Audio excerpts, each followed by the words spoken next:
Good morning to all. I am G. Raju, Assistant Professor, Department of CSE. I welcome you all for the third day session of 1 week online faculty development program on role of big data and cloud in the era of transformation. A warm welcome to today's resource person, Dr. Syed Ibrahim sir. Thank you for accepting our invitation, sir. Now I request Aisha to introduce today's resource person. Good morning, sir.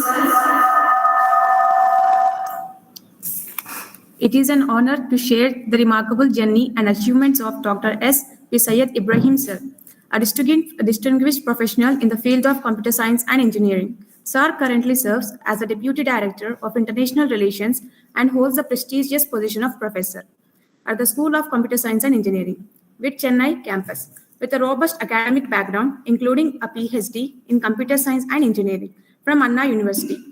Sir has continuously contributed to the field of education and research.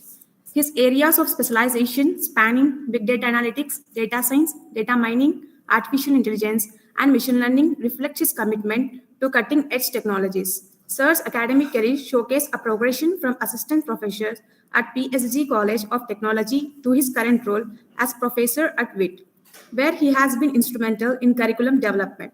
Sir has supervised multiple PhD candidates with ongoing collaborations reaching international shores.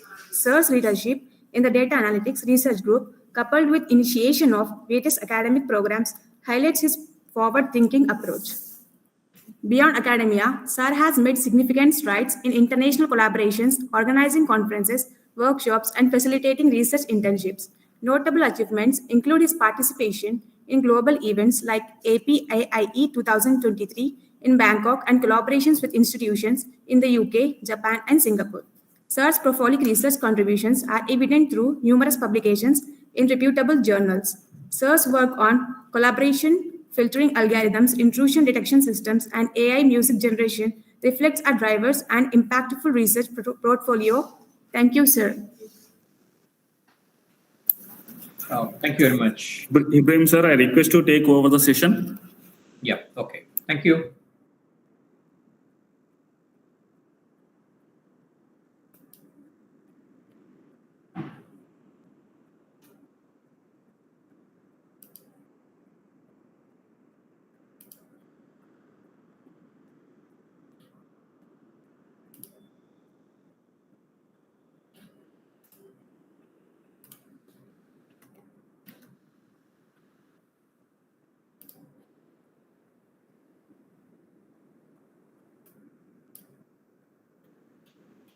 Yes.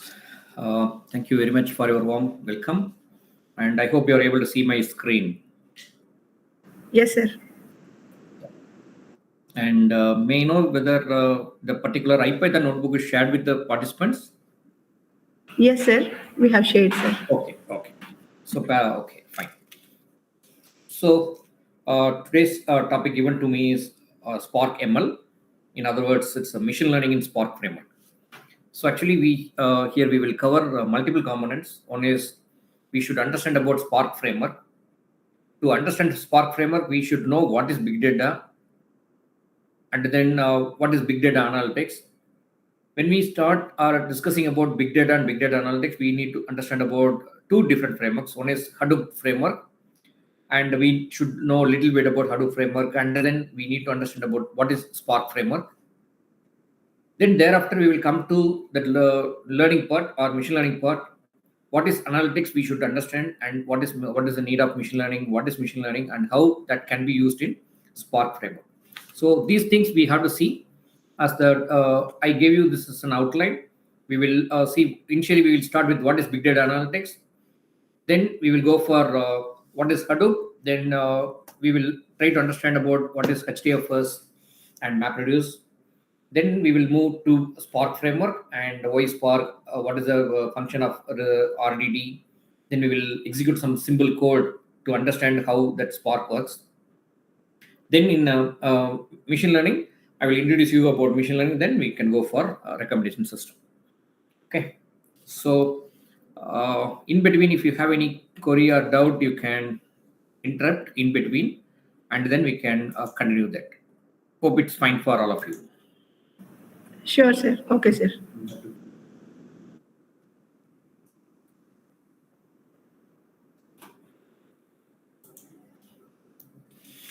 So let us start with what is big data. What makes the data big data? So actually, data is always data. That's fine. Data is there, and we will call some data as big data. When we will call that some data as big data is matters now. So is it because of size alone? It is not because of the size alone. We will go with another component also. It may be because of the complexity of the data. So, or otherwise, sometimes because of the analytical method also, we can call some data as big data. So any data can be called as big data when this kind of condition is satisfied. The first condition should be like the size of the data should be huge, which needs to be handled by us, which is not handled by a single system. Okay, that's one point. Then there will be a lot of complexity in the data set that also we need to solve, or the system should solve, or system should handle that. How this will be handled. So all these things will come under the word called big. So we have to handle this. So we call this as a big data. And when we go with the analytical method over this big data, then we can call the data as big data analytics. So big data is different, analytics is different. When we put analytics over this big data, then it will become a big data analytics. That only we will see it here.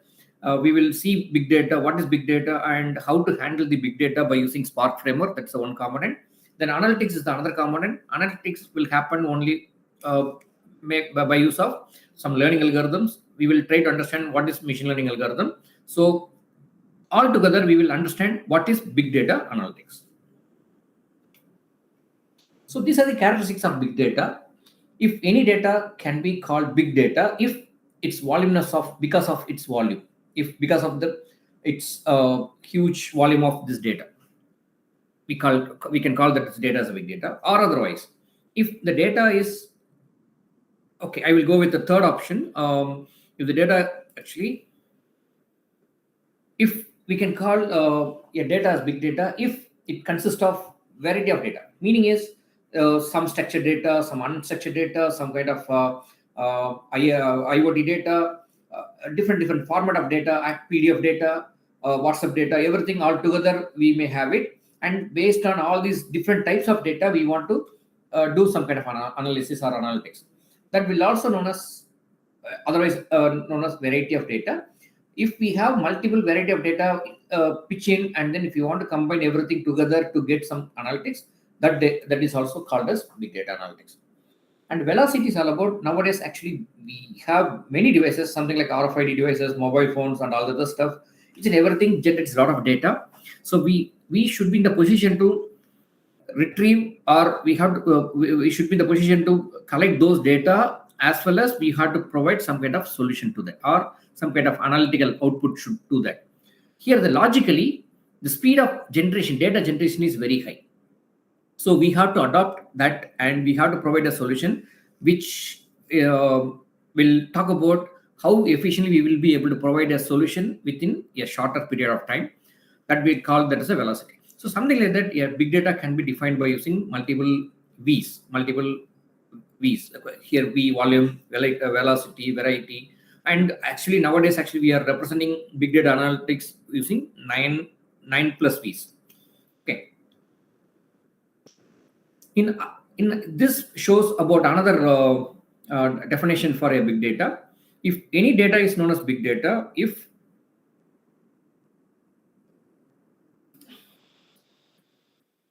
the storage or processing capability of a single host, we have something is say when we have a laptop or desktop, it consists of some kind of storage and some processing capability. Say for example, you may have your hard disk about a system, laptop or desktop with the capacity of about 1 TB hard disk. It's fine. Now, if you have a data which you want to do some kind of analysis, or you want to do some kind of research, and that data is all about 2 terabyte. During that time, we are not in the position to store the 2 terabyte of data into our laptop's 1 terabyte hard disk. On the time, the data is known as big data.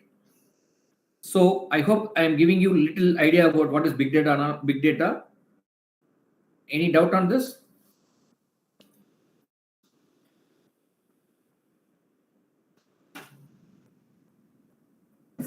No, sir. So your data is known as big data when it outgrown the storage or processing capability. So I just show you that example of storage. Another challenge here is the processing. So if you are not able to store the 2 terabyte data into our 1 terabyte hard disk, it is not at all possible for us to do the processing also. So that will also another challenge. So any data will become a big data if it outgrown storage or processing capability of a single host. Is another definition for you to understand what is big data. Right. To understand this in a better way, I have some value here. The question here is how long it will take to read 1 terabyte of data. Okay, so yeah, 1 terabyte of data will be available with you, assume like this, and you have to read all the complete data, or you are downloading some data, or you are transferring some data from one hard disk to another hard disk, something like this. So if you do like this, if you have a 1 terabyte of data, if you use a single hard disk, it will take at least 3 hours to complete that process. Meaning is, if you have a hard disk, external hard disk, and you are transferring 1 terabyte of data into another hard disk, it will take at least 3 hours. But if you use the same thing in a 10 hard disk, and if you parallelly do it, it will take only 20 minutes. So you will transfer 1 terabyte of data from one hard disk to 20 different hard disks parallelly. Meaning is all the 10 hard disks will have the will distribute the data. I mean, 1 terabyte data will be distributed across all the 10 hard disks. On the time, it will take only 20 minutes. If you use 100 hard disk, then it will take only 2 minutes. And if you go for 1000 disk, it will take only 10 seconds. So from this, what we can understand is, if you are able to distribute our data into different hard disks or different system, then the time taken to store the data will be very less. So this logic we want to implement in a real time. So then we have this kind of big data analytical framework came into exist, and they will take care of how they will do the needful on 2 things. One is how to store the data. So they have to provide a solution in such a way that they will distribute the data across multiple nodes, and it will store the data. Then after storing the data, okay, we are not storing it in a single system. Now the data is spread across multiple systems. That's point number 1. Point number 2, if the data is spread across multiple nodes, how to gather it, or how to work with that, or how to process the data in that. So that is another important challenge. So if you take any big data, these are the 2 fundamental challenges. One is how to store, and another one is how to work with it. And third, importantly, how to, if you use that reading and writing kind of methodology, then you should understand about how to understand the data, or how to convert the data into a knowledge. That is the third thing. So first 2 talks about big data, and third one talks about analytics.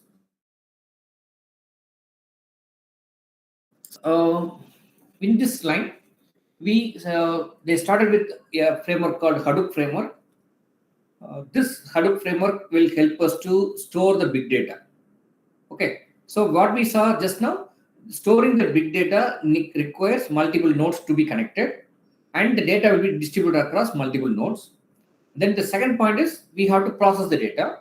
When we process the data is actually available in the multiple nodes. We have to do some kind of processing methodology that will work on this distributed environment, and we will get some kind of outputs. So there should be someone should take care of distributing the data in the initial stage. The second stage, there should be a program that should work on this distributed data to get some kind of output. So in Hadoop, we have many components, but at least we should understand about these 2 components. One is Hadoop distributed file system, another one is MapReduce programming. So in Hadoop, as I already mentioned, this Hadoop distributed file system which is taking care of this particular thing, is taking care of the storage part. So what it should do is, if you have some data, the data should be taken, and then it should spread across multiple nodes. Then second one is, it's a programming paradigm. It's a MapReduce programming. There will be a logic behind it. Each and every program we have to write in terms of map and reduce. This map and reduce concept will work across multiple nodes, and we will get the results in our centralized system. So this only we will see it in the coming few slides. So the first one is, this is all about our Hadoop distributed file system, how your Hadoop distributed file system works.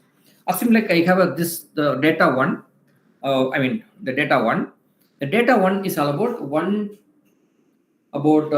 maybe about 16 GB data, or about 1 GB data. Assume like 1 GB data. So now this 1 GB data will not store as it is as our 1 GB data in a single system. Rather than that, this 1 GB data will be divided into multiple small chunks of data. Okay, so it may be we can have some kind of blocks, say for example 64 MB blocks, or 128 or 256 MB blocks, or something like that. So your one, maybe any okay, assume like as a 1 GB data. The 1 GB data will be distributed as, or divided into multiple chunks of each 64 MB.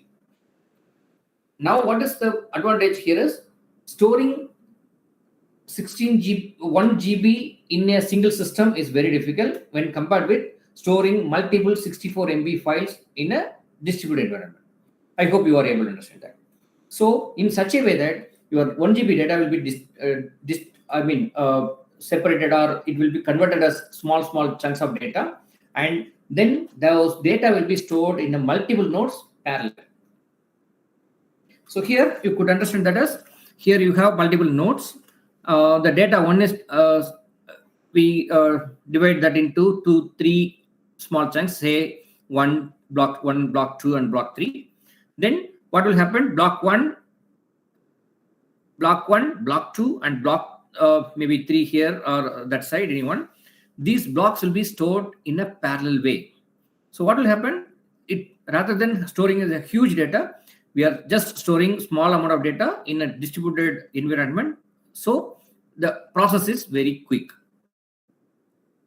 We will be able to store the data. Okay. Now the first problem is solved. The first problem is all about how to store the data in a distributed environment. Now we can understand that as Hadoop distributed file system will help us to store the data in this way, where the data will be distributed across multiple nodes, and we will be able to store it. Next is MapReduce. Now my first job is done. We are able to store the data in a distributed environment. Now the second task is we have to do some kind of processing on this distributed data. So what it will do, we need to have some kind of programming methodology. That programming methodology should do this thing where it should collect the data. The amounts are involved, so the data processing should involve on all these multiple nodes, and we have to get the consolidated results. So here we have a logic called don't move the data, move the computation in Hadoop programming, or even many of the big data programming. So what it will do is we will write one program. That program will be distributed as many components, and each and every component will work in different multiple nodes parallelly, and we will get the results back to the centralized system. I repeat, MapReduce programming will work in such a way that you will write only one program. That program will have logic. That logic will be distributed across multiple nodes, and we will execute it in a multiple nodes, and the results will be combined together, and we will get the results back. So here we will see some examples so that you could understand it, the concept of how that distribution is happening in a better way. So here the data will be taken, and each and every you have to write the logic such a way that you will have a mapping, and then you have to have a reducing. So what is the mapping meaning here is we should have an independent logic. That logic should work on all the nodes in a parallel way to do some kind of activity. Okay, and then the reducer side or reducer will consolidate. It will get the information from each and every node, and then it will consolidate and make it as a single output. So for example, we can go with a word count program, how we can distribute it, and then how we can combine it. We could see it from here. So assume like the first system is having this, the second system is having this.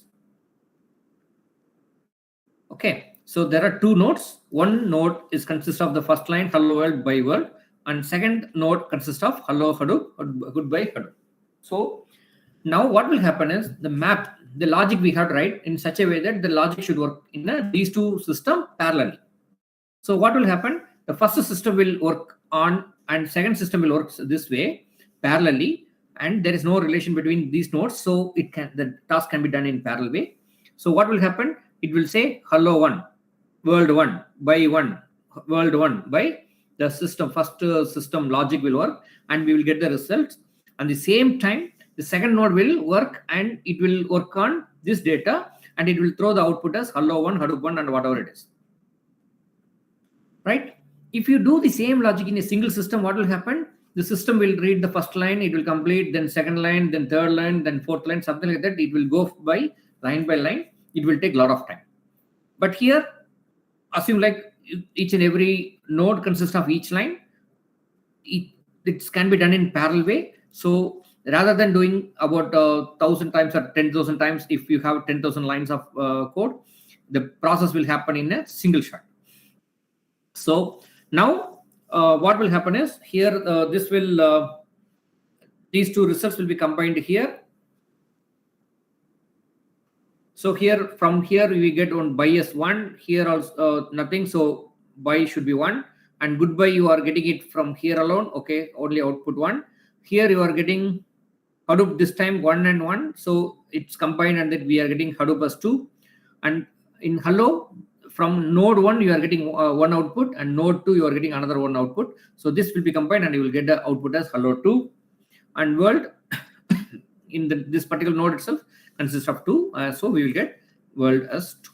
So this way the system will work in a parallel and in a distributed environment. So the activity will happen just like that in a parallel way, and we will get the results in a shorter time.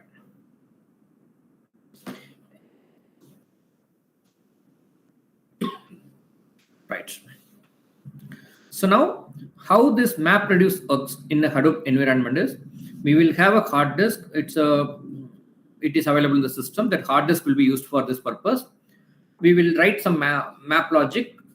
So map logic will execute parallelly across hard disk of different machines. So I repeat, we have multiple nodes. Each and every node will have some data. That data will be stored in a hard disk. Okay, we will write some MapReduce programming. So the map will execute in each map will execute in a different node, and it will do its computation, and it will all these things will share the information with the reducer. Reducer will combine the results, and then we will get a final output. This is simple, but here other way is all about, if you have multiple iterative process. Say for example, big data, you are doing machine learning algorithms or something like that, it will consist of many iterations. If you do iterational kind of concepts, what will happen is the data will be start from the Hadoop distributed file system, which is hard disk. Then we will do some computation. Then the output will be stored in the hard disk. Then again, what we will do is we will take the data, we will do another iteration, and we will store the intermediate output in the hard disk. Then after completion of all the iterations, we will store our output in a hard disk. Here it is good, but there are some challenges. The challenge here is, as we are using hard disk, we just understood that as storing the data into hard disk and retrieving the data from the hard disk is a little difficult. Why it is difficult? Actually, it takes a lot of time to read the file as well as write the file into the hard disk. Okay, and so we want to avoid, or we want to optimize something here so that your processing will be good. Okay, we let us go for the next condition also. Here we will have some data and we want to do some processing. When we do processing, the first query when you write, it will take the data and it will apply over that data and you will get the results. Absolutely fine. But it will read the data from the hard disk and it will get that output, and then again if we go for any other query or any other question, again it will read the data from the data from the hard disk, and it will do. Okay, so now the challenge is each and every time we have to read the data, and then we do computation. That's fine. Then we should store the data into the hard disk. Reading and writing the hard disk is very difficult, as I already just mentioned. So we want to optimize something here. How to optimize? To optimize this, we have a framework called Spark framework. It's actually in-memory cluster computing framework. It is known as interactive and iterative process. So what it means here is, it's an in-memory cluster computing. Says about the framework. Now we can have the framework something like this. Rather than storing these intermediate outputs, we could store the intermediate outputs in the RAM. Which one is fast, hard disk or RAM? Obviously, you will say RAM is the fastest, and is as because of its property, correct?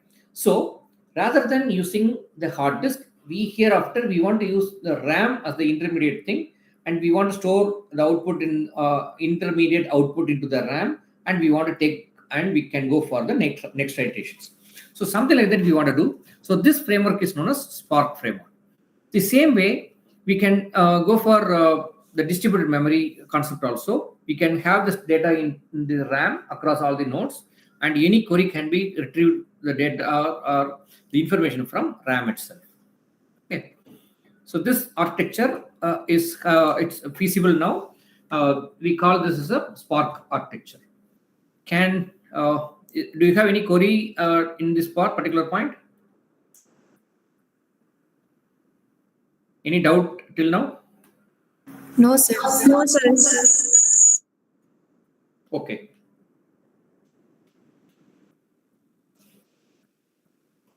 So hereafter we will try to understand what is Spark framework and how to use that Spark framework.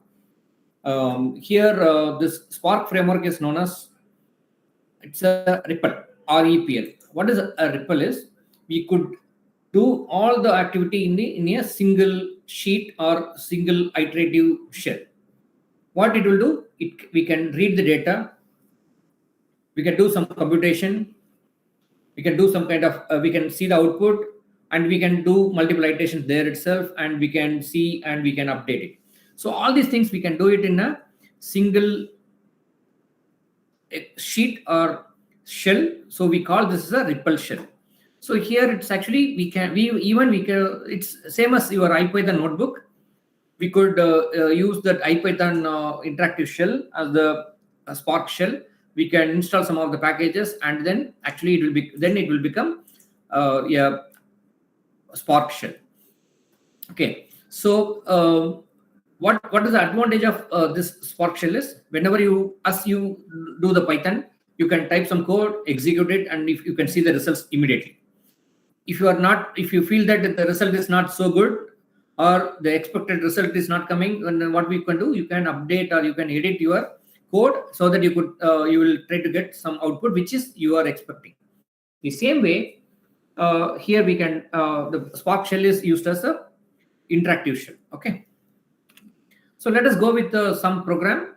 May I request you to open Colab and load the file.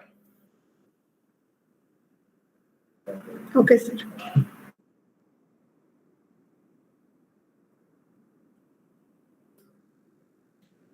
So let us go with step by step. Go for Colab. Just Colab, Google Colab, and you can click on this. You get this window. I need your input actually. If you are able to say yes, then I can move forward. Yes, sir. We are uploading, sir. You are uploading, okay. So the file, some name, you can store it in your. I already shared the file with the team. They could, they may share that information with you. Take that file and upload it here. Go, do upload and browse the file. Where the file, you may store it in a different name or whatever it is. You go to that place and just open the file.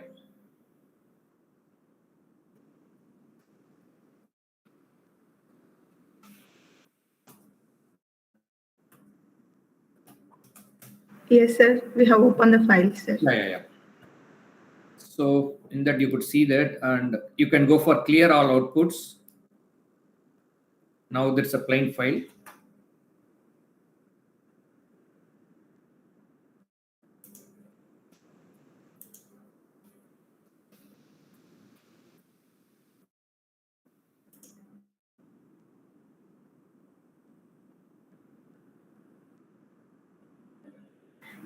Sir, excuse me, sir. Yeah. Sir, can you please share your Colab screen, sir? Which one is now showing them? It's Colab. It is PPT is visible, sir. The slide is. Okay.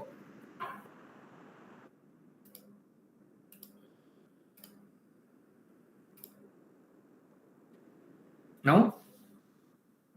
Now it is visible, sir. Yeah.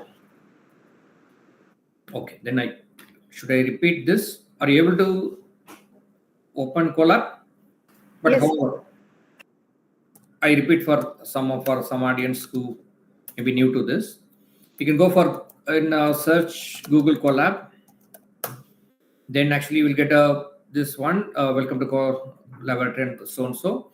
Click on it, and in that there will be option called upload. Go for upload. Browse and then take the file. Okay, load the file wherever you store that. From that you can take the file.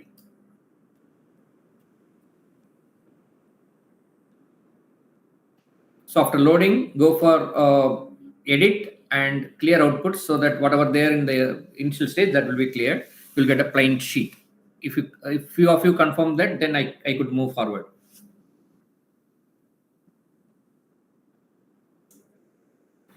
Sir, 1 minute, sir. We will all. Yeah. I can take. You can take some time.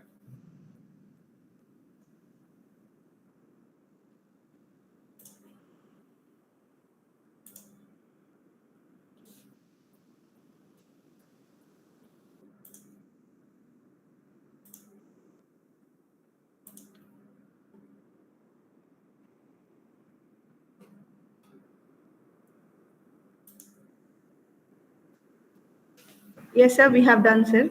Okay. So now this is the same as your IPython notebook. Here we will install. We will download a Spark framework and then install it. Then thereafter we will do some kind of activity. So here you could see the Spark now version is. Are you able to see the other window, ma'am? I think now I Yes, sir. all the entire screen. So whatever Yes, I do, you will be able to see. So I repeat, here the Spark is available in this particular web page, and you could see now the new version is 3.5.0 released in the month of September, and here you could download this. Okay, so this step after downloading it, we can install it. I made this as a simple step where you can use this particular code to download the file, and then we can install in our IPython notebook itself. So let us go with the first shell, where it says about where the file is. Here we are from this particular link. For example, if you click on this, you'll get the link. Okay, this is the original page, download page. So here, this page address we have to give. Each and every time there will be updates. So kindly careful of this, and you can update your the space. Okay, here you can see I have updated the current web page address, as well as here we are extracting it, tar file. It's a TGS is a zipped file. We are unzipping it, and we want to install it. Okay, you just click on it. It may take a few seconds.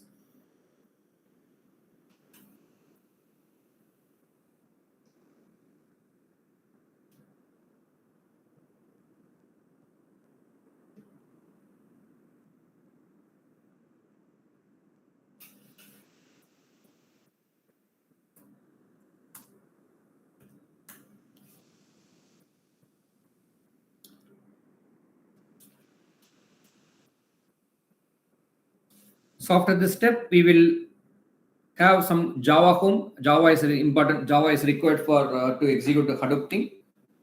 Okay, now it's installing for me, or it's downloading for me. I hope the same situation will happen for you too.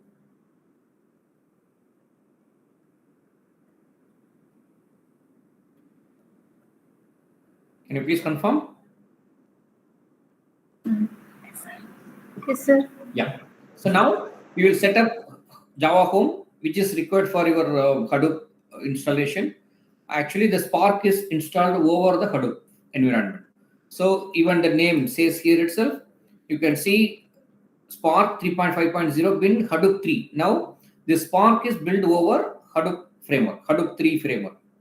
So in turn, actually, whatever you do, in turn, it will take some kind of things with respect to Hadoop and it will execute.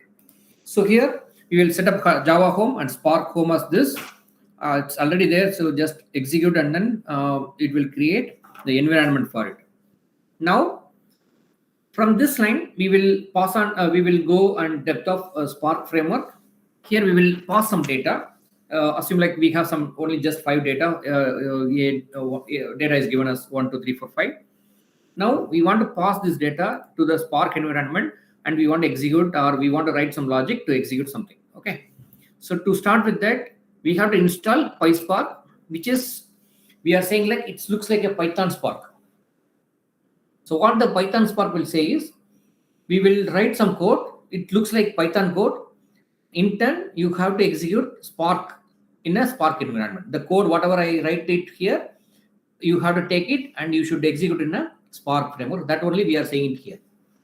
Actually, what it means, we will write a code. That code should be executed in a multiple nodes. The parallelly it should execute. Parallel and distributed code it should generate parallel and distributed code, and it should execute that code on multiple nodes. So that way it is actually defined. Okay. So are you able to install PySpark? You check and click on this. It will install your PySpark.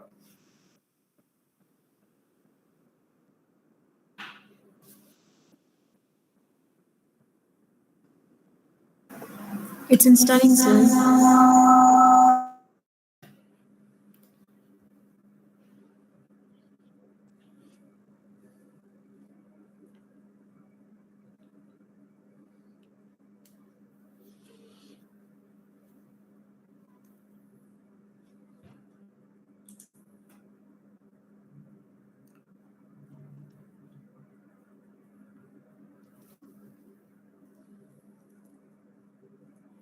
Please let me know after few of you are getting it installed.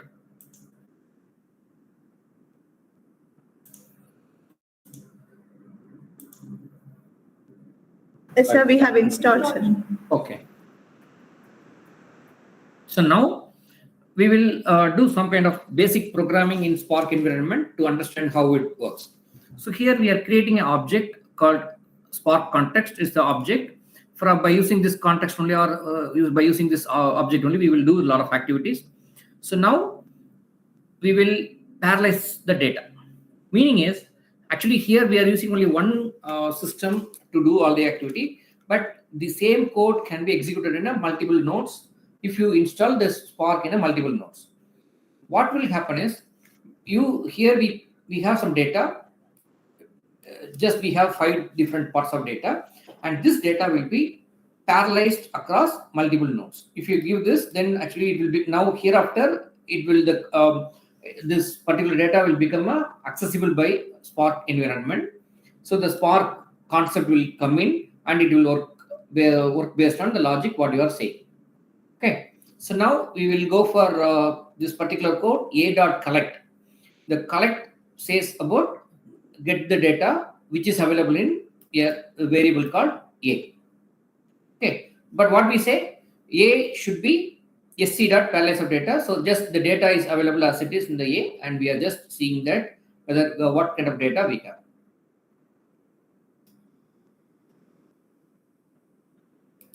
Is it okay?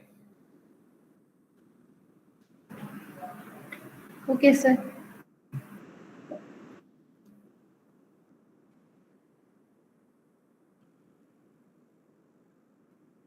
Yeah. Now we will go back to the slide. So first program we just executed. We have the data as 1, 2, 3, 4, 5. and we make dist data is given by sc.parallelize of data, or here we have some other name, a equal to a is given by sc.parallelize of data, or whatever it is, the name, whatever you give, you can use the same name. So here we use dist data.collect so that we got the output. I hope you are able to understand this particular part of code. Now, Yes, sir. so these are some of the other part of code. We will execute all these things in a coming slide. So let us go with the concept behind the Spark. So Spark, as I already mentioned, it should work in a distributed environment. Parallelly, it should execute, so that logically we will distribute the data in a distributed environment. Multiple nodes will be involved, and data will be distributed across multiple nodes. And when you do the computation will happen across all the distributed nodes. It will do some activity and get the results back to the centralized node as a consolidated one. So to do this, we have this Spark framework, and here mainly we have to use one concept called resilient distributed datasets, RDD. What it is we should understand about this now. This point now, I mentioned that we have some input, we will go for some iterative process, that's fine. And here I mentioned we will use RAM.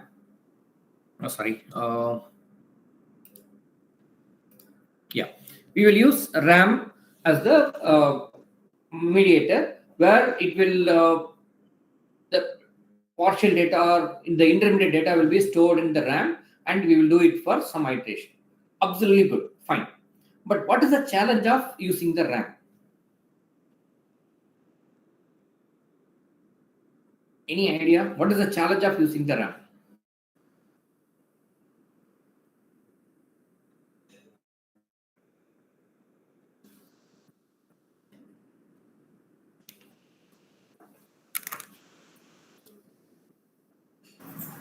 Because of limited size, sir. Because of limited size, okay. But we will have a distributed environment, so size may not be a problem. But one major challenge with the RAM is the data is temporary. The storage is temporary here. It is not like our hard disk. Okay, so the data is actually the data will be stored for temporary purpose. If any data is required to do some computation in the RAM, then automatically that data will be replaced. That we know the concept. It's a non-volatile concept that we would understand it. That is the major challenge of using the RAM. So in that case, how to do the computation? If we are doing some computation, in between the data is not there or the intermediate data is not there in the RAM, how we have to manage? So these things we have to understand by using this concept called resilient distributed datasets. So this is the important concept in Spark environment. Because of this only, we are able to do some lot of computation in our Spark framework. So what is RDD, resilient distributed dataset? There are multiple components are involved here. The first component is it's a resilient. It's a fault tolerant, meaning is it is used for recover any data loss. If any data loss, then the particular component will be used to recover the data. How it will do is, we are doing some intermediate output. I already mentioned that the original output will be there in the hard disk, and then final output will be updated in the hard disk. Intermediate output alone will be stored in the RAM. In that case, what will happen is, we are doing some computation and we store some intermediate output in the RAM, and when before start of the second iteration, say assume like first iteration you already completed first iteration, the system store, we are not doing anything, actually the system will automatically do. It stored the intermediate output after iteration number 1. And before start of this iteration number 2, there is some kind of other computation involved, and that particular data is lost or particular data is removed by the concept, and the data is not there in the in RAM. Assume like this. In that case, it won't be a problem. What it will do is, it will go back to previous stage, meaning is it will take the data which is available in the hard disk and do the computation again and make the data recoverable. Or if the computation is the additional step, it will do the computation and it will get the results, intermediate results back to the particular node. So that way the data loss or it will recover from the failures. The second one is all these things will happen in a distributed environment. So multiple systems will involve and all the data is actually distributed across the multiple nodes.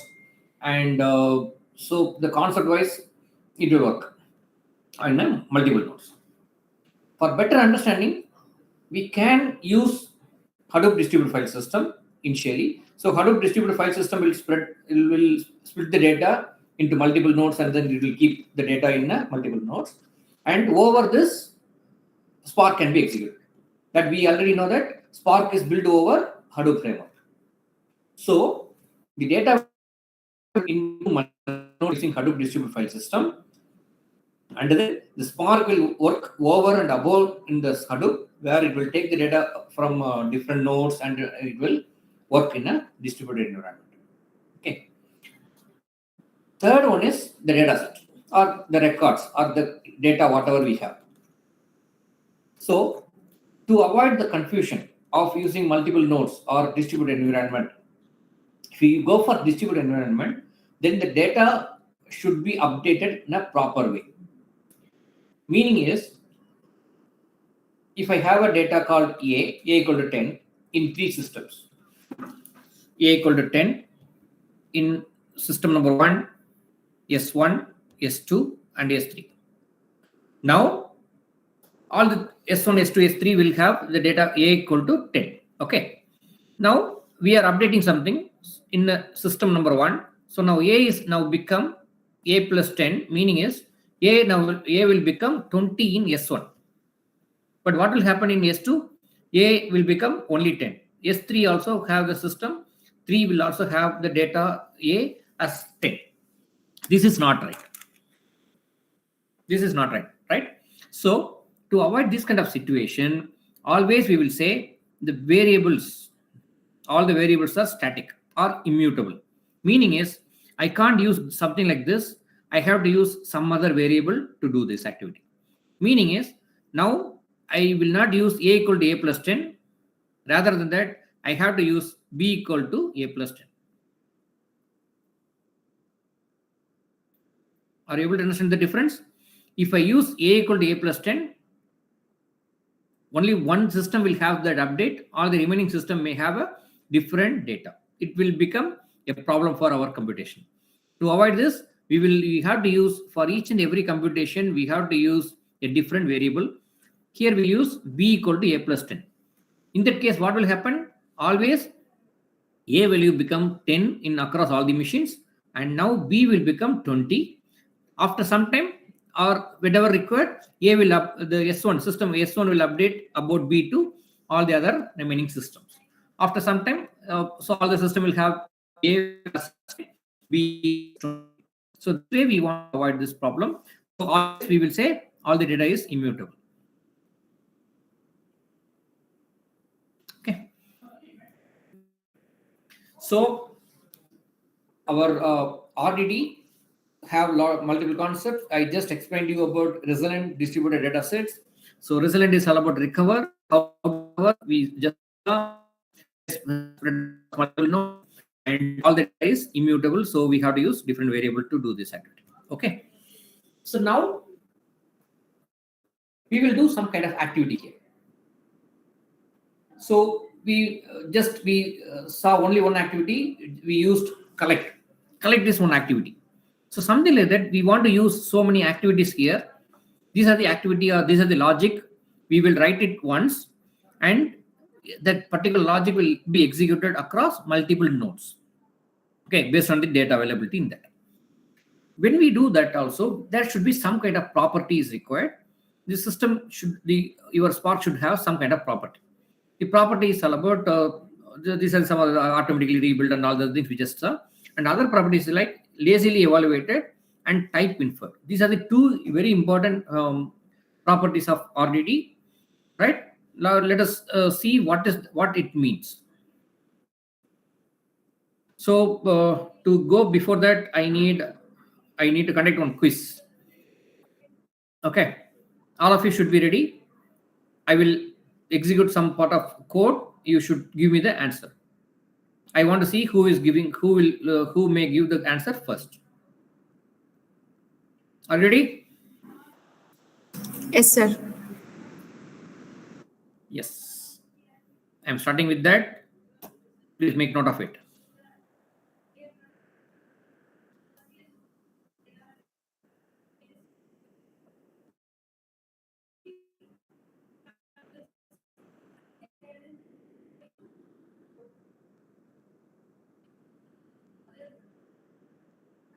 Yes, I'm done with.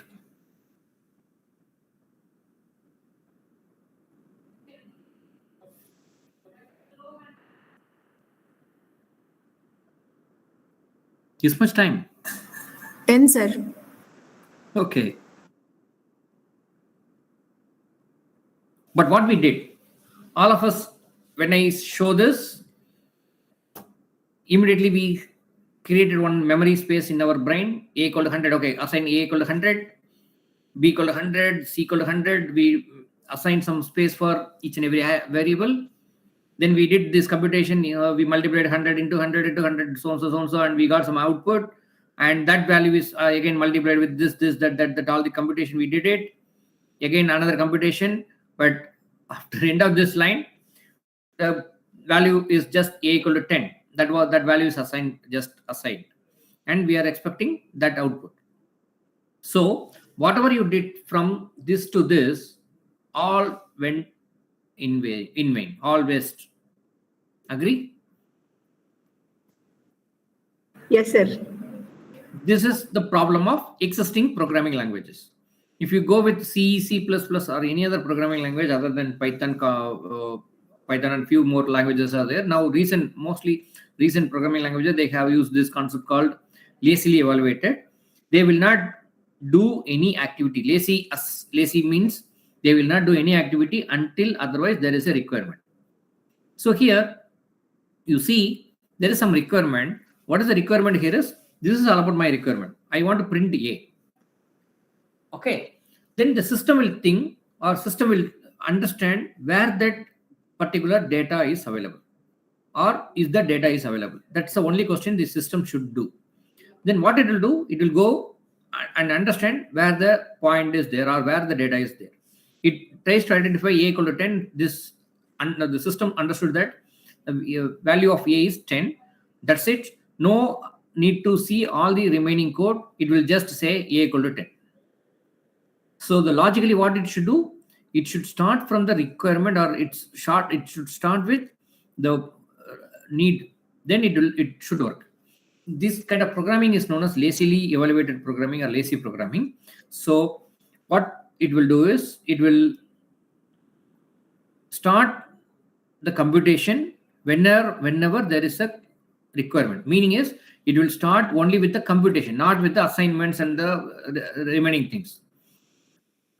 It will start one and only there is a requirement. So for example, print A is the requirement. Okay, to print A, what is needed, that alone it will see, and it will do the needful. So something like that, this kind of programming will work. So we call this as a laziness, or lazily programmed, or lazy programmed. Okay, so each and every computation will be separated from evaluation. So it will create a directed acyclic graph with respect to the output or the required outcome. It will do the computation. Actually, the computation will start one and only if it identifies the requirement. Otherwise, it won't stop. The computation will not start at all. Okay. So these are some of the operations. So now the transformation, filter, sample, union, this some of the things we will now try. So this kind of transformation is actually just a transformation. When the system identifies these transformations, the system will not do anything. Meaning is, system will not do any computation by seeing the transformation. There will be something called parallel operations. Here, the reduce, collect, count, save, lookup, these are known as parallel operations, otherwise known as computations. Okay. If it sees this kind of keyword, meaning is it needs to do some kind of computation. So it will start the computation based on these kind of keywords. According to this keyword, it will go for the remaining transformations and it will complete the process. Okay. So here also it will construct some kind of lineage information. So it will understand what could be the step number 1, step number 2, step number 3, step number 4. If we lost in between step number 3, no problem. It will go back to step number 2 and come back to step number 3. So that way it will try to reconstruct the lost part of the data or lost part of the intermediate outputs. I hope you are able to understand some of the points here. Okay. Yes, sir. Now we will go for some kind of actions and transformations and understand how it works. So here we have to collect. It's the one type of action. We just executed that part of code in our thing. So what it will do is it will take the data and it will collect this all about. It's a one kind of action. Okay. Whatever we mentioned with respect to the particular collect, those activity will happen. Okay, logically that will happen. So let us go with some examples. Let us go for our notebook. We could execute it again so that if you are able, now you could understand this very clearly now. Here we have data equal to 1, 2, 3, 4, 5. Here we are creating the Spark context and we are parallelizing the data. Here a.collect. So a.collect now, by seeing this line only, this will happen, and what it should do, then only this particular line will happen, and a variable called data, it will start with this activity. Okay. The same way, a.top. If you execute this code, if it will not understand what is in before a. Okay. When you execute this, then it will go here. It will identify what is parallelize of data. Then it will go and understand what is this data to the computer. So top of 2 will provide you the top 2 elements. It's okay. So 5 will come out first and then 4 will come out next. So 5 and 4 are top 2 elements. What will happen if you go for take of 3?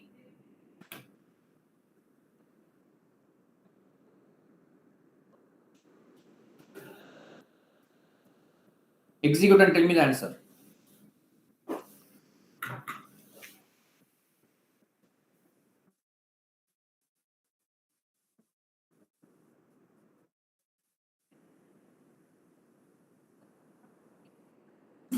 One, two, three, sir. Okay, very good. So we will get 1, 2, 3. Meaning is it takes first 3 elements. So it takes first 3 elements. So we will get 1, 2, 3 as the output. And a of first will give us the first element. Here, according to us, the first element is 1. So 1 will be the output here. And count will say how many elements are there. 5, sir. Very good. So these are the things. Now this reduce is little different. This reduce should work with respect to our MapReduce. Let us go for the logic here.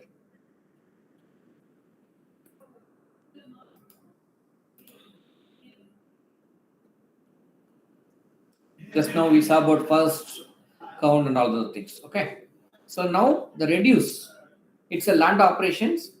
I hope you could understand, but some of you, if you are not aware of this, I will try to mention about what is this. So here we have lambda operation. X comma y is given by x plus y. So what is there in our district data? The district there is 1, 2, 3, 4, 5. So now this says it's a functional programming language. It's otherwise known as functional programming. So rather than writing this is a loop. Okay. Now, I will ask the question something like this. You have to add all these 5 elements. How will you write the code in Python? What is the logic behind it? You will write the logic such a way that you will read the data first. Then you will write a for loop. Starts from element number 1 to the last element. There should be a loop. So you will add I equal to I plus 1 or something like that. Okay, which you will mention it the for loop. That the element information will be passed on here. So sum equal to sum plus I you will say. So it will execute for multiple 5 times. Then you will get the results.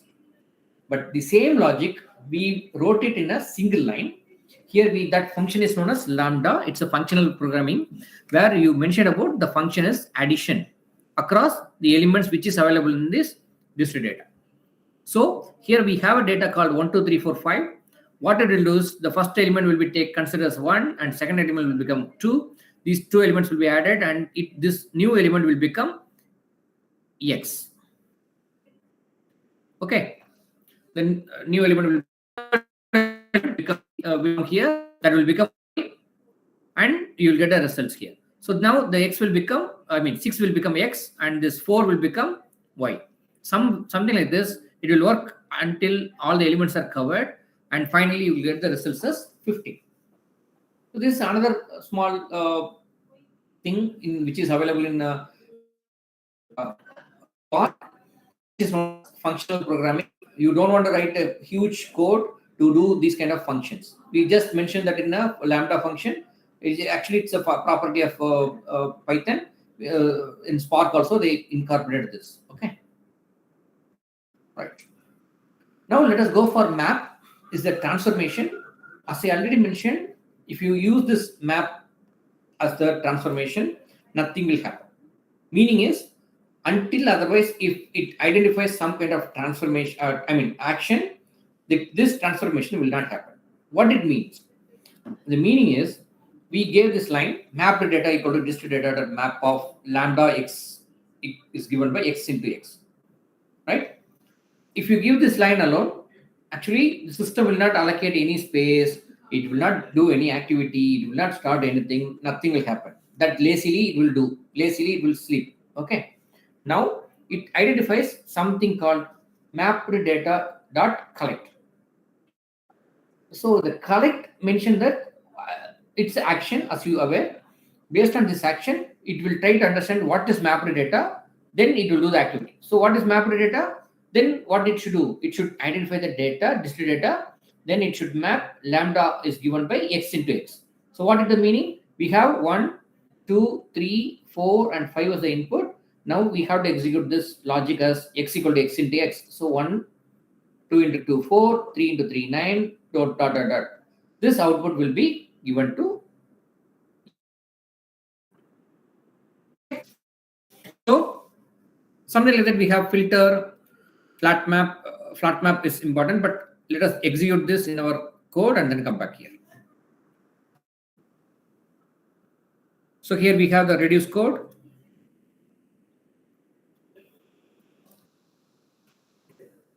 And here we have map.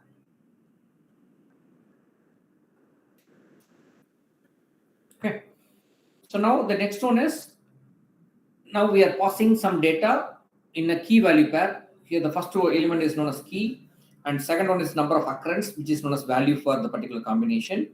We are passing this data and we are asking the system to provide only the keys. Okay. So here keys is the action. So based on that, this particular element will work.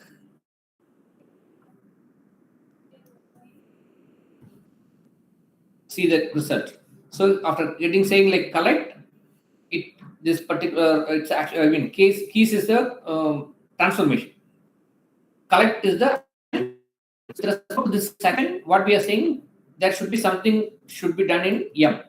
So M is here. M says do something and then tell me the keys. Okay. So what are the keys?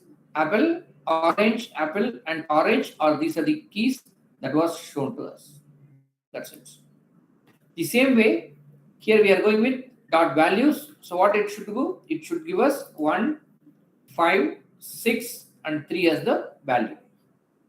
Are you getting up to this? Yes, sir.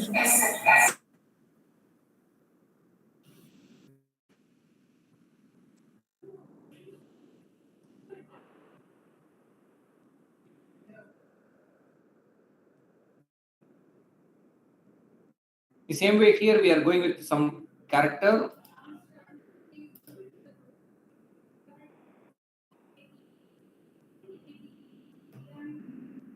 So yeah, up to this fine. Now we will go with this code. To go with this code, we should understand about what is flat map. Now let us go with my PPT and come back here. Okay, I can stop it here for about 1 minute. If you have any doubt, you can ask me now. Up to this.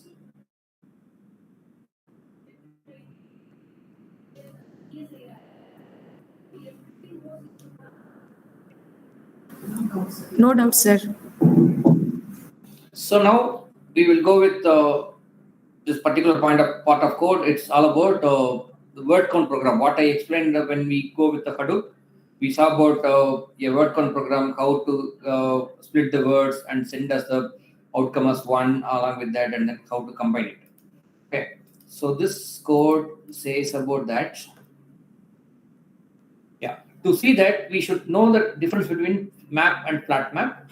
If you give map the element, then it will give us the combination of these two in a element separate. It will separate key and value together, and it will each and everything will become as a pair. But if you use the flat map, the same activity will happen, but there will not be any combination of key value. It will give us complete list. It's a flatten everything actually. So you will get that outcome as list. So now we will go with these two. We already saw, right? Keys and values we saw. Now we will go with the word count program. So word count consists of multiple components. Here we are passing some data. Hello VIT, hi VIT, welcome VIT. We just that information to the system, and here we parallelize it. So meaning is the data is now distributed across multiple nodes. If we have multiple nodes, and now it will become a Spark core. Right. Now what we do here, we are going with flat map. Lambda line is given by line dot split by using space. So by seeing this, the particular actually initially it will not do any activity until otherwise if it sees the action, it will not go. It will not do anything. Then it will come here. It will come here. It will not do anything. By here dot collect, by seeing this particular line, it will do all the activities that we know. Okay. So in that case, what will happen here by seeing this?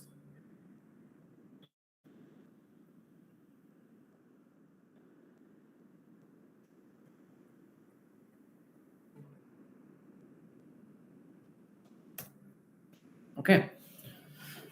Now it will see this line, and what it will do is it will try to identify the space and it will split the data. So it will split the data such a way that hello will be split, then VIT, hi, VIT, welcome, VIT, that each and every word will be identified by using the space, and it will become multiple words. Okay. Then by seeing this line, what it will do is it will throw the particular word as well as the outcome as this component word comma one. So it will throw hello. The output will come something like this: hello, comma one. Then VIT, comma one. So this way, this will throw the output. Are you getting it? Okay. So something like this, all that word will come. It will split and it will throw the output as word, comma particular word and occurrences one. The key value pair, it will throw the key value pair. Now we are saying like reduce by key. So we already know what is reduce. The reduce will work in such a way that it will do the iterative process according to this logic A plus B till it has some elements. The same way here reduce by key will work for the same logic will work for each and every key separately. So what will happen here in this case, hello is occurred, okay, one time, or leave it. V8 is occurred one time, second time, and third time. So V8 is our key. V8 will occur multiple times. V8, comma 1, and another one V8, comma 1. This all about 3 times it will occur somewhere. So now it's reduced by key will take this. The V8 is the key here. So V8 and the values are 1, 1, 1, 1. Correct. So now what it will do? It will do the activity called reduce by key. So when it goes, it will go like this: V8, comma 3. That's it. Any doubt on this? No, sir.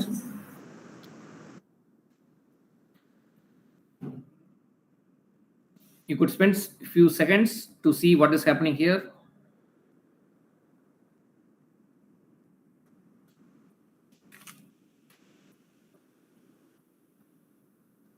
If If you have any doubt, you can ask me.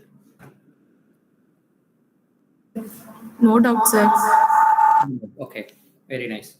Now you will move to the next component called analytics. So till now we saw about what is big data, and there are two fundamental challenges. One is how to store the data, another one is how to process the data. To store the data, we used Hadoop distributed file system where we can distribute the data into multiple nodes and then we can store it. And then the computation happening in a manner called MapReduce programming. So MapReduce programming will execute in such a way that it will execute across multiple nodes and you will get a result. Okay, up to that is fine. Up to that is actually it's a concept of MapReduce programming using Spark framework. We used that and we are able to understand what is Spark framework and how it works, and we executed some comments. Up to that, actually, it's just dealing with big data. But another component is analytics. So what is analytics is, we have to go for some learning algorithm. It may be machine learning algorithm or deep learning algorithm or any other AI concept. Any concept may also come into exist. This analytics, otherwise known as analytics system, in such a way that it will take, we may have some data, huge amount of data maybe with us. That data needs to be converted as knowledge, or we need to extract a meaningful information from the given data. If you're able to do it by using something, we can modern machine learning system.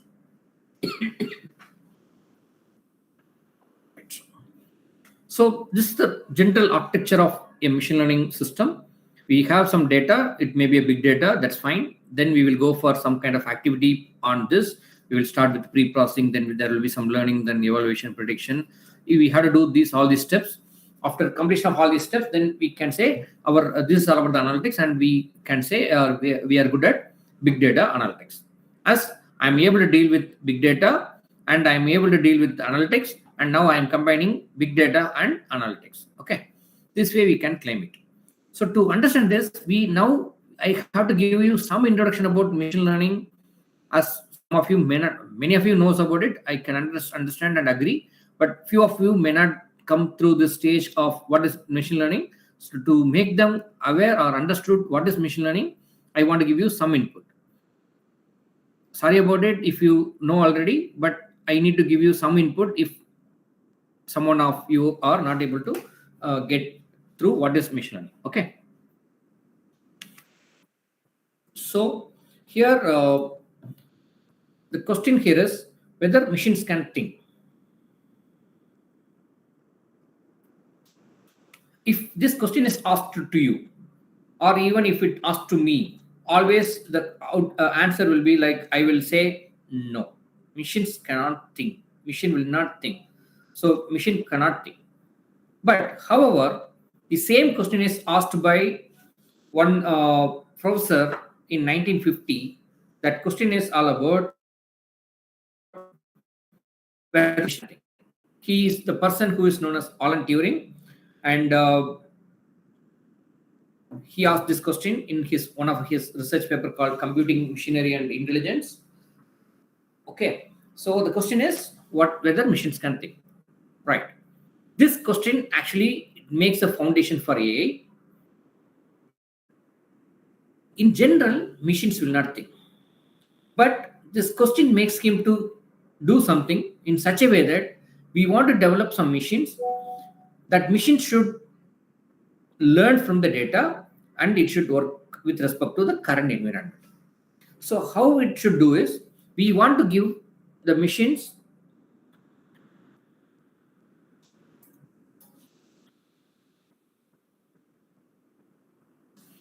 so we want to make the system to learn from the given data. Okay, so we need to do something like this. Now what will happen if you are able to provide something on this, if you are make something so that the system, if the system is able to learn from the data, then the system will become intelligent. So how it will become intelligent? It will, as it's able to read the data and understand the data and learn from the data, the system will be able to transform the data into knowledge. If it is able to do, then we can say, okay, the system has learned something and it is actually working in such a way that it or data and it takes that information and it provides some kind of output as human do. Okay. So in that case, we need to understand about some other terms. What is AI and what are some other related terms so that we could understand the. So generally, if we go with the AI, most of everyone thinks that it's a robot to do the human behavior, something like movie Terminator and all those things. But actually, it's in the movie only. It is the robot comes in on behalf of a human and it do all the activities as human. But in reality, it is not like that. In reality, it is not about imitating the human. Okay, but in reality, it is actually a branch of computer science. It is capable of doing performance, do some kind of task, something like human do. How the human do actually here is the human is learning something from the experience and he will apply it to the environment, current environment. The same way, the system should read the data and for some time, or it should learn from the data, then it should react to the environment. We want to mimic how our human is doing here. Okay, so then the system will, the intelligent machines needs to be created, and the data will be converted into knowledge. Okay, so now what is AI? AI is all about providing intelligence to the machine, or quality intelligence is being introduced to the machines. That we call that as the AI. Artificially, we are introducing intelligence to the machine. Some examples are, say, we have so many examples here, and we can mention that as a explicitly programmed intelligence. What it means is we can derive some manually, we can have some rule, and that rule will be fed into the system, then the system will work accordingly. For example, washing machine. In a washing machine, there will be so many buttons to do with the programmed buttons. Inside there will be a board that the board consists of all the task needs to be done with respect to a particular button what we pressed. So here we can call that as the intelligence, but those intelligence are derived by using many rules, and that rules are provided by a software engineer. This is also called intelligence, but what we are expecting is we want to have some kind of experience. The system should gain experience without explicitly programmed. Meaning is we are not interested to provide rules. Rather, the system should learn the rules by themselves or by himself. Meaning himself is the system should learn the data and it should understand what is the meaning of the data and it should react to the current environment. So this is known as self-learning component. Rather than providing a manual rules, the system should develop the rules or derive the rules by itself by having trial and error of the data. That is nothing but your machine learning algorithms or deep learning algorithms or so many methods are there to do this. So the machine learning is all about the process of inducing intelligence into machines using self-learning algorithms. So here the concept is. Excuse me, sir. Yeah. Sorry for the interruption, sir. There is a doubt from the participants in YouTube, sir. Okay. How to extract data from big data using the impact of machine learning on this? Okay. So here, cloud computing is I can see in another way. Cloud is all about to store the data. We can store rather than having the multiple nodes involved in my lab. Rather than have a lab systems, assume like I have a cloud. In that, we can store the data in those clouds. Cloud exists in multiple systems. We have configured such a way that if I throw the data into the cloud, it should be distributed across multiple nodes. There's some way to do that. After that, that data can be used for your computation. So the relation here is, rather than storing the data in a single laptop or desktop in my system, we want to distribute the data across multiple nodes. When we do the multiple nodes, rather than using a physical machine, which is available in the lab, we could go for cloud. In the cloud, what they will do, the cloud actually will be owned by some industry. They will have a cloud environment. The cloud environment is, again, it's a multiple systems. They have a resource. The data will be stored in their place. Then we can use it in our using our big data analytics. We can use that data. Is it okay? Okay, sir. Okay. So now there are two things: explicitly programmed and without explicitly programmed. Meaning is we will have some rules. We derived the rules and we fed those rules into the system on the time. Again, it's intelligence, but it's not machine learning intelligence. But what is machine learning intelligence? Is the learning. There should be some algorithm. That algorithm is not about say what to do. Rather than that, the algorithm should learn from the data and it should self-derive rules. Okay. And this particular statement is given by Andrew Ng, Stanford faculty. And there are many types of machine learning algorithms: supervised learning algorithm, unsupervised learning, reinforcement, and all the other things. In generally, we will go for data with a class label. If we have a existing data, if it consists of class label, then we can go for supervised learning. And if we have a data set which don't have any class label or target thing, but we want to group them into something, then we can go for unsupervised learning. And reinforcement is the other type of learning algorithm. Here, it's each and every time there will be some action and reaction. So something like a chessboard. If white coin moves something, then black coin will move. And again, based on the black coin's move, white coin player will move make another movement. Something like that, two party will involve. But what is the final outcome? Not the just movement. The final outcome is who will win the game. Okay. So that way the reinforcement learning will come into exist. It's this reinforcement learning is used in a self-driving cars. Okay. That's one example we can mention for each line. Today, I want to give you some input about the recommendation system.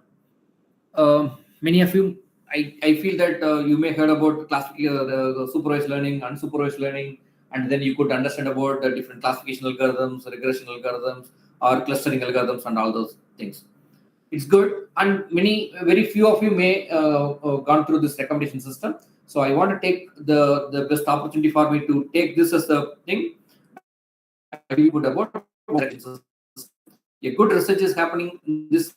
If anyone wants to go for research on current trend, I recommend you to go for. Okay, so let us start with some outline of.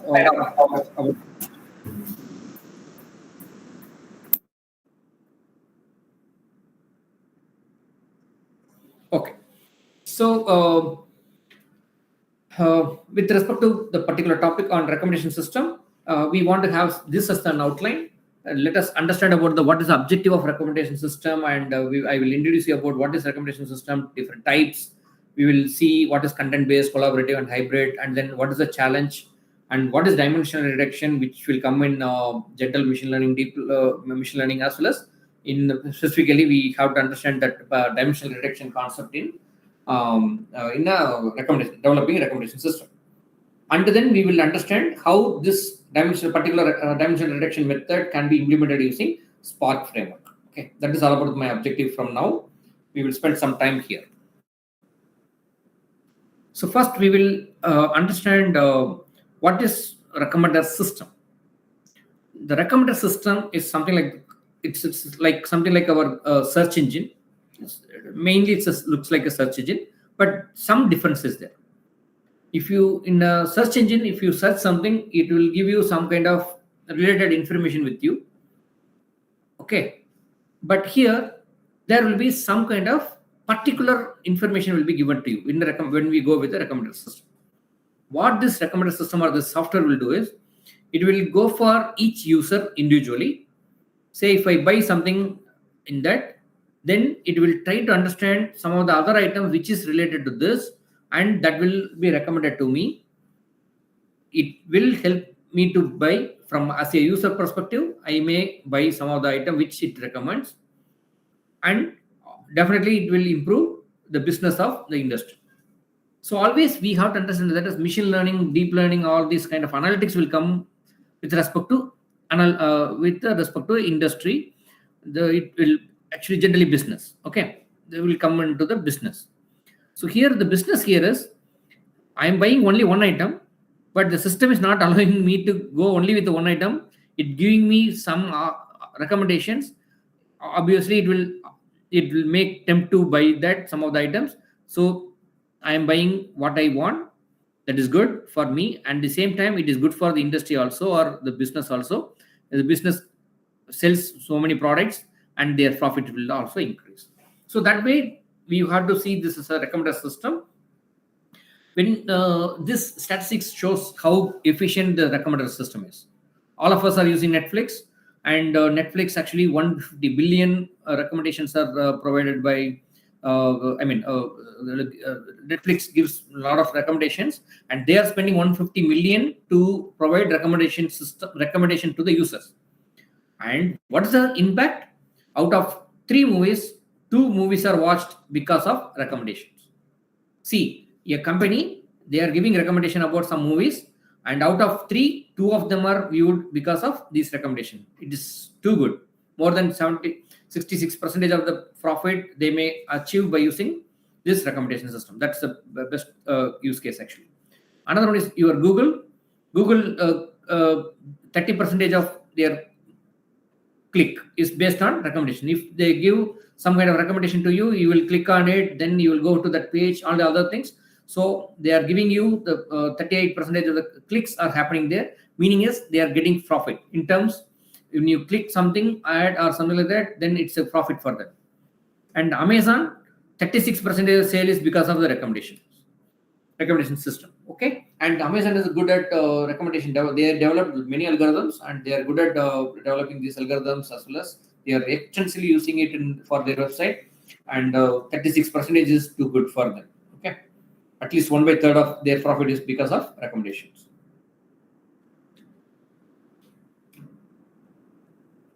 Right. So what is recommendation system? Here we will have users and we have items also. Many users will be there and many items. Now the recommendation system, what it should do is it should come out with a function called U to I.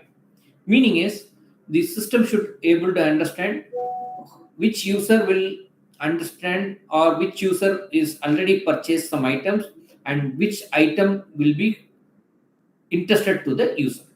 So this we have to understand. The system should understand. Based on what? It will use some other methodology to do this.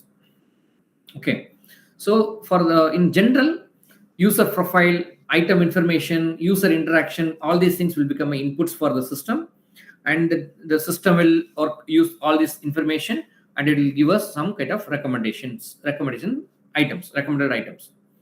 Then the user may buy or may not buy. Based on that another loop will execute. Okay. So these are the types of recommendation: content-based, collaborative-based, and hybrid. Or these are the 3 different types of recommendation system. Right. Let us go with the first model, content-based recommendation system.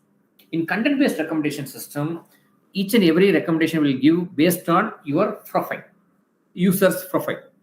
For example, one person who may be in the age of 20, then his based on his age, I'm taking only one attribute of the profile.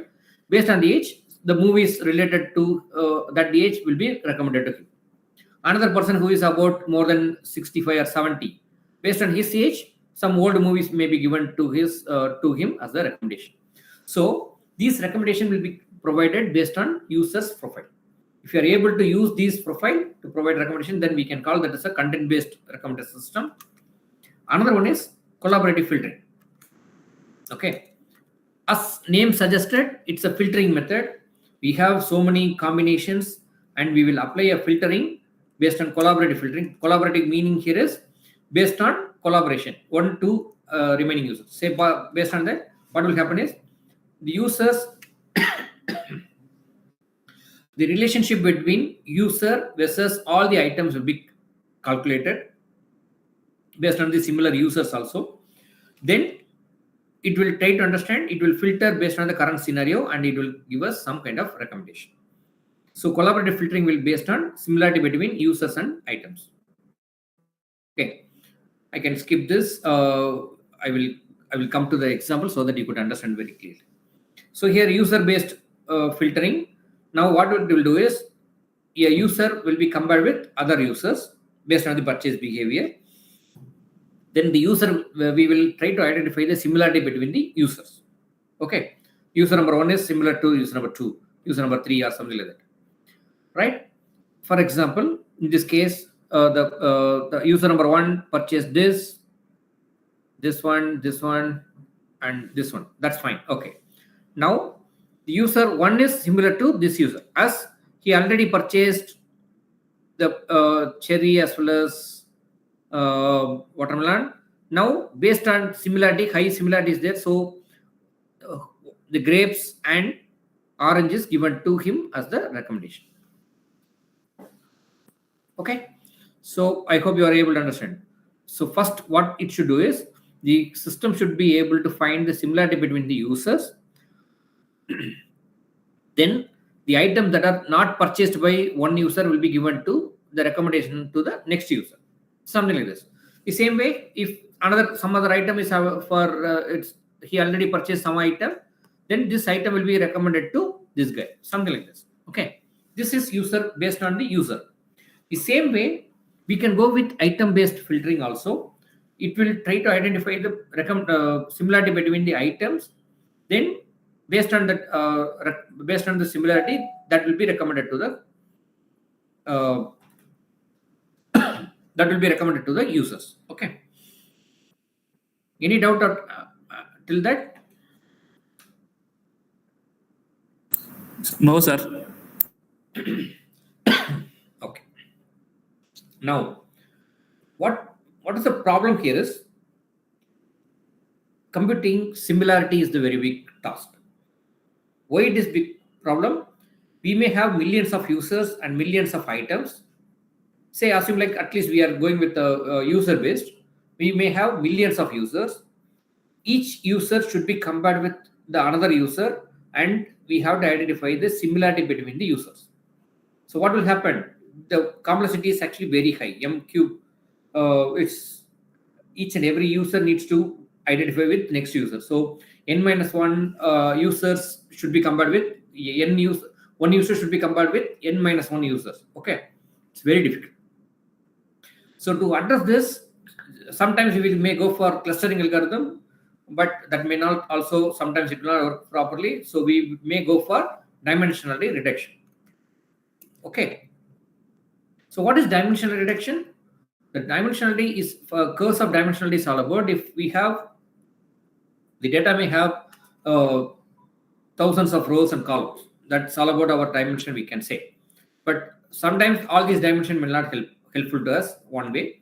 Second one is, actually most of the times you will get only zeros. Most of the data we will not have it. Okay. So on the time, what we can do is we can compress it to some kind of small data, or it will compress mathematically. We will compress into small components, and we can make use of that comes to represent whole. Okay, that way we want to see that as a dimensionality reduction. So what will happen is there are some advantage. It will give us some hidden correlation, and sometimes it will remove the noise as well as redundant features. Also, it is highly suitable for storing the huge data in a small one. Meaning is we can compress the data into small component, but the same data, the compressed data will also represent the original data actually. Okay, so that way it is efficient to store.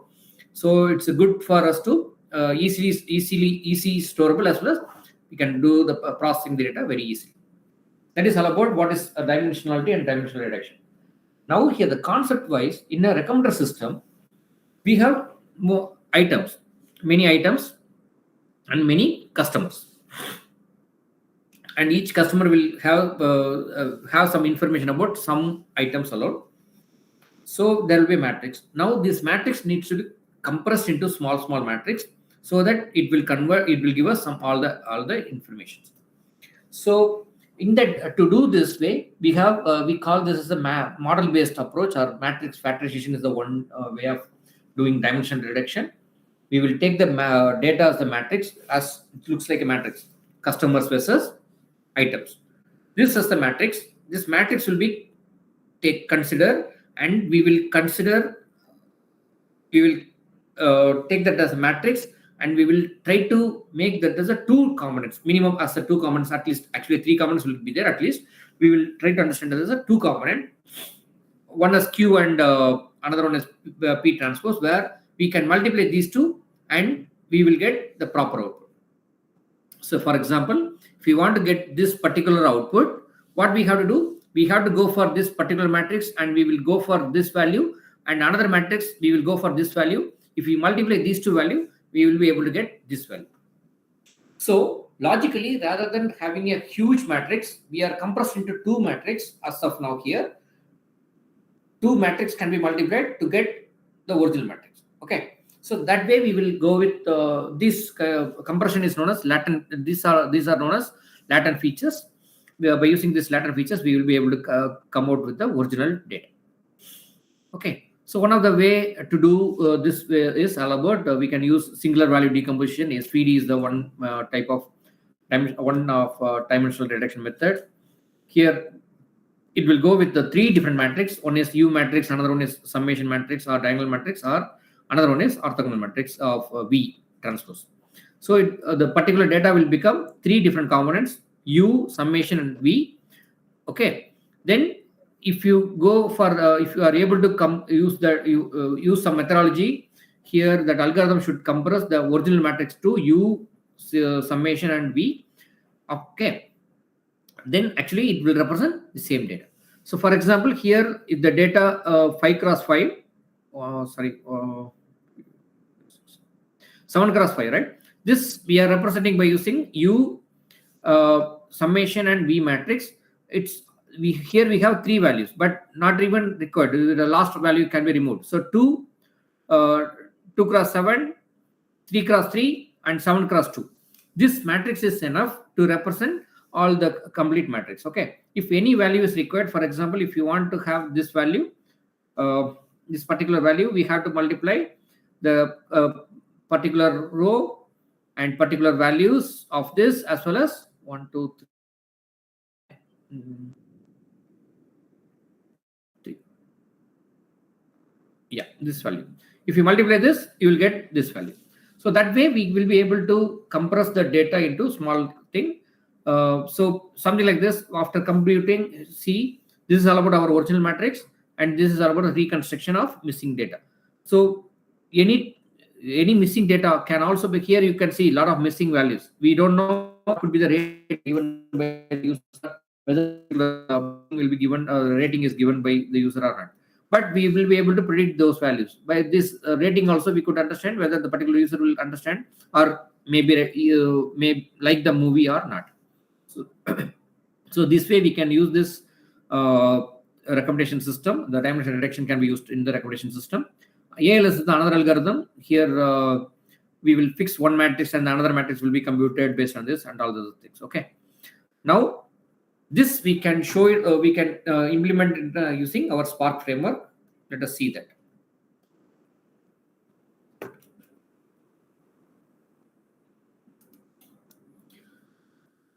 So here we are going with we are taking the data. Okay, data consists of ratings. It has 3 values: user data, and item, and then rating. We are now here. We are executing the ALS algorithm. Okay, we will go with the ALS algorithm. Here the testing data is given by. We will pass some data as the testing data, where it's a user information will pass. And we will try to understand whether what kind of prediction it says. Okay. Here the prediction. Here we will go for the prediction, and we will try to understand how good or how efficient our system is by using this MSE. The mean squared error, we will take it, and then we will try to understand whether we are getting the right output or not. So okay, let us go with the one sample data, and we will see how it works.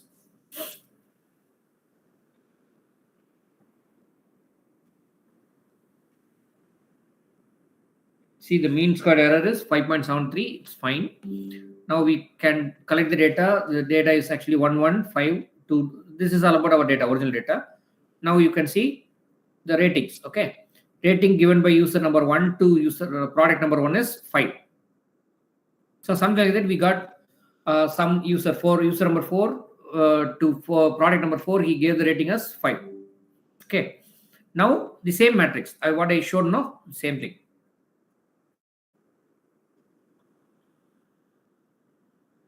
So something like this.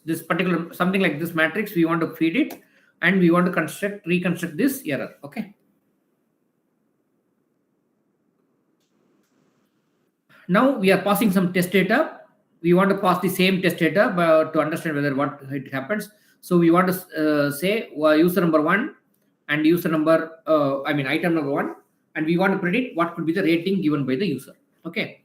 Now we are going with the predictions. For user number 4 to user number the rating is given by user 4. The prediction. This is all about the prediction. Okay. See, now we are comparing it both user number 1 to item number 4. Item number 1. The original rating given by the user is 5, and this is all about our predicted output. Are you getting it? For the user number 2, for item number 4, he gave only 1 as the rating. The prediction is 0.999. So is our prediction is good? Is our prediction good?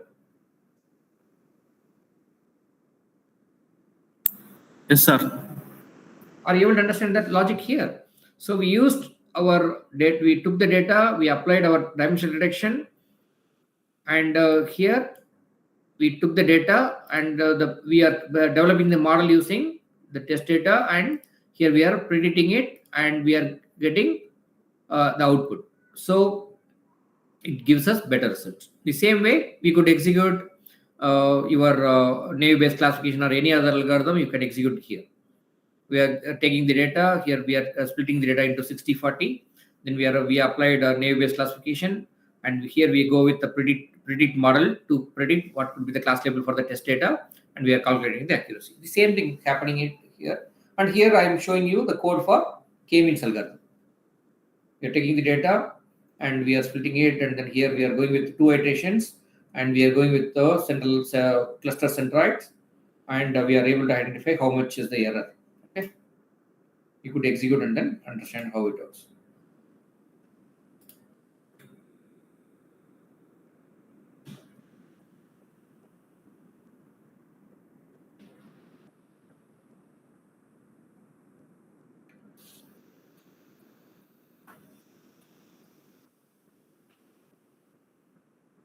See, here we are getting a model accuracy as 1.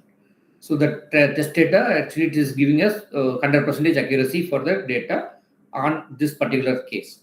Okay. There's quite some error, it's a 0.69. It's also good. Yeah. So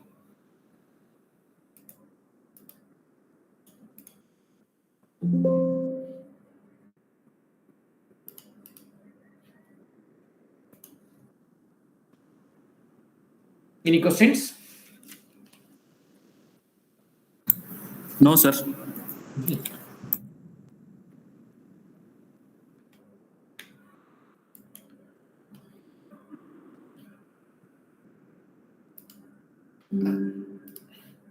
Yeah. If you have any question, you may ask me. Ask now.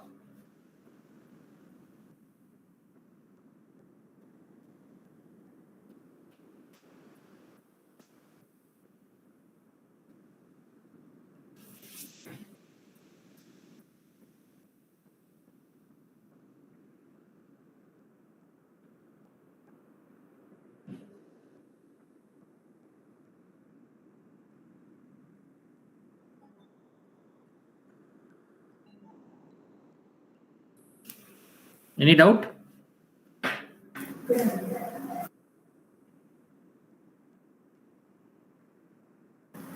Sir, can we rely on this production every time? Sorry? Prediction. No, I could not hear you properly. Can we rely on this prediction every time, sir? No. Prediction I could hear, but no. Can you give me the clue? I could not understand what you are asking.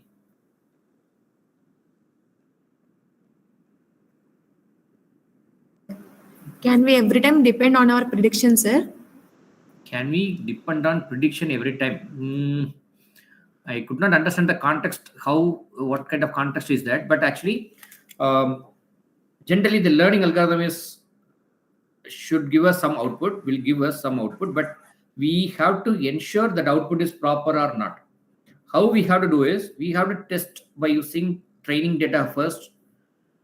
Then we have to get the results for the test data. So we have to ensure that whether overfitting and underfitting has happened or not. Then only we can decide whether that particular algorithm is working on the particular data. And no free lunch theorem is another concept. What is the meaning here is no learning is free. Internal meaning of this is actually a particular algorithm will not suitable for the given data on all the times. So we have to we have to use many algorithms on the particular data, and after some time we have to ensure we have to go for understanding the inference, predictions, and we have to get some inference. Then only we should decide which algorithm is suitable for the particular scenario. So logically, we will not depend only on the predictions. We have to go in depth of that and understand whether the prediction is also right or not. Yeah.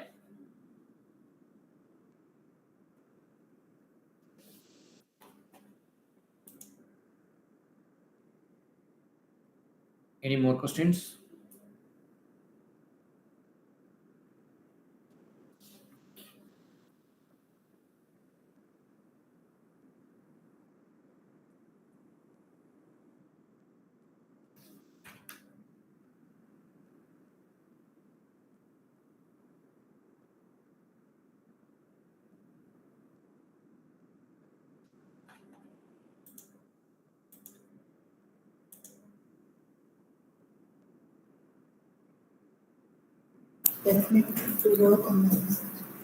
Sir, can you suggest any research opportunities in this area, sir?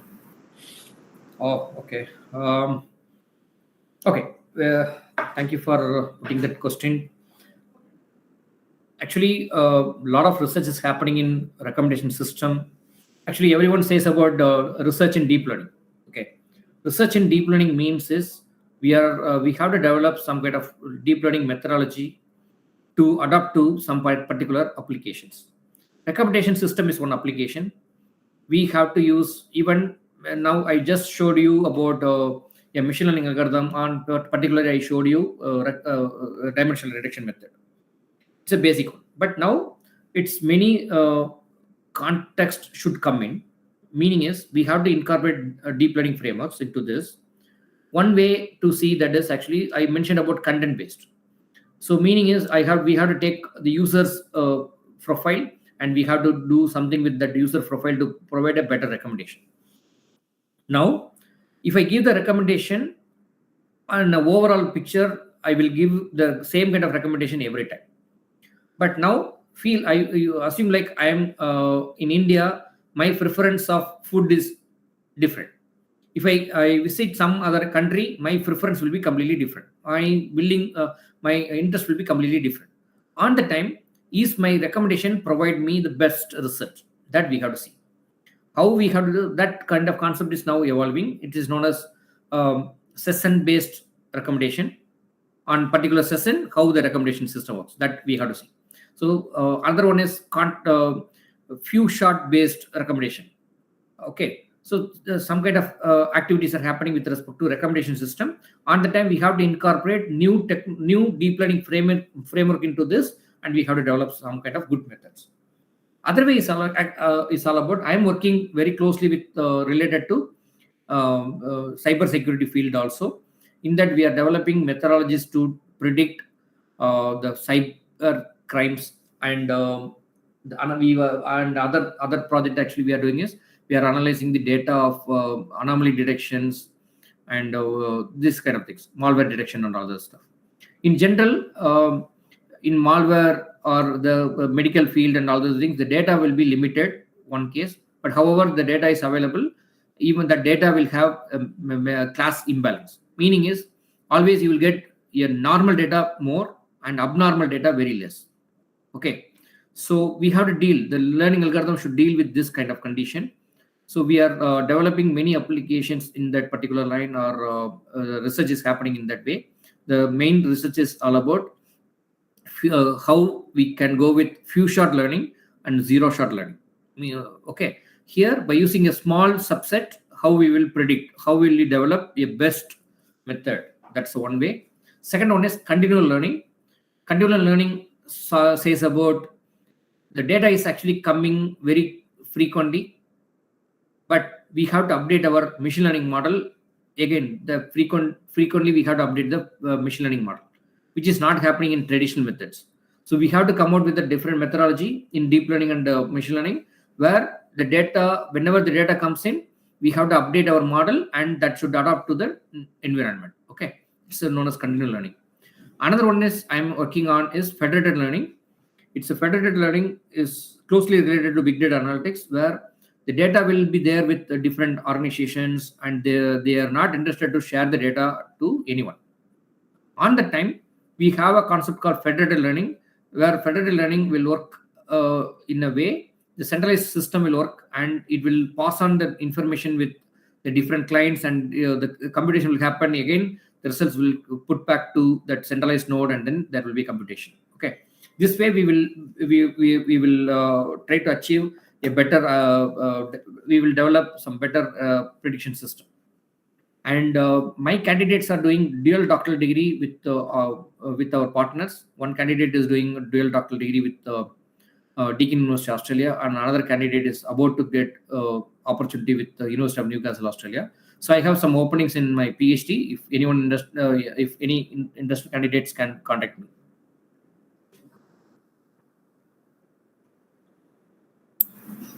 Yeah, sure, sir.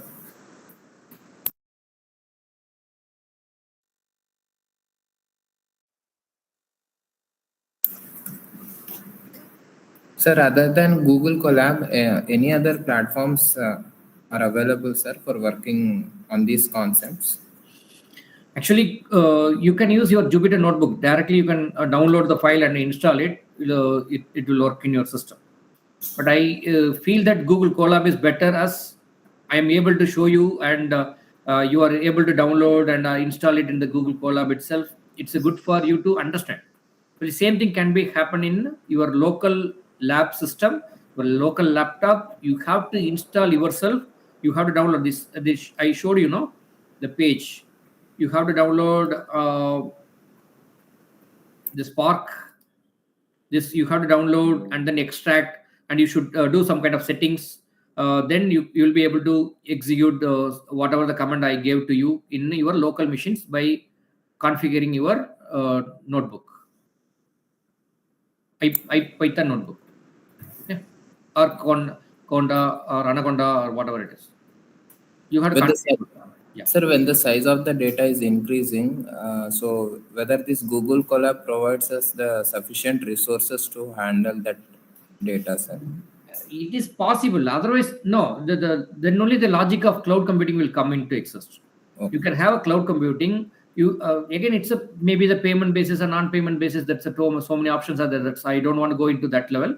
But however, if you have multiple nodes, you can have your lab system and connect it. Be better option for us. We don't want to spend anything, or otherwise make a cloud computing environment. Again, then you can talk to the vendor, have an environment, and you can mount that here in a Google Colab. You can mount it. We can mount our even Google Drive can be mounted here. Google Drive itself, I can see that as a cloud. Correct. In one way or other way, Google Drive is it's a cloud for me. Same way, you can have a cloud environment, have create instance, and have that mounted into your Google Colab. Okay, sir. Thank you. Or even local machine. Absolutely fine. No, you can use your local machine also.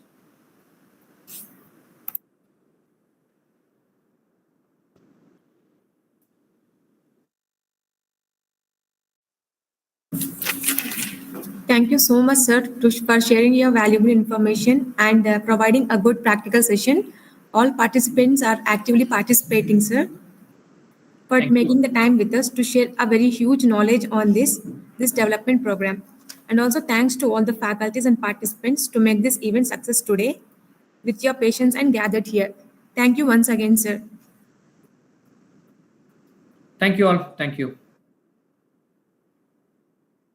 Shall I leave now?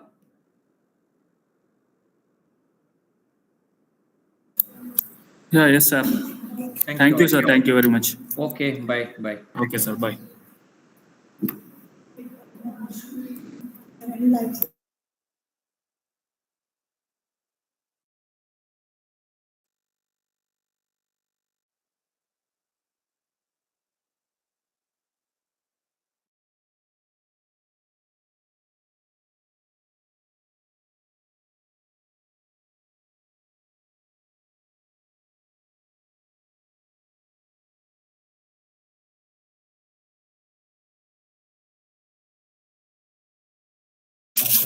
Feedback link is shared in YouTube chat box. So all of you kindly request to fill the form. Tomorrow's session will be continued on 2 p.m. at afternoon.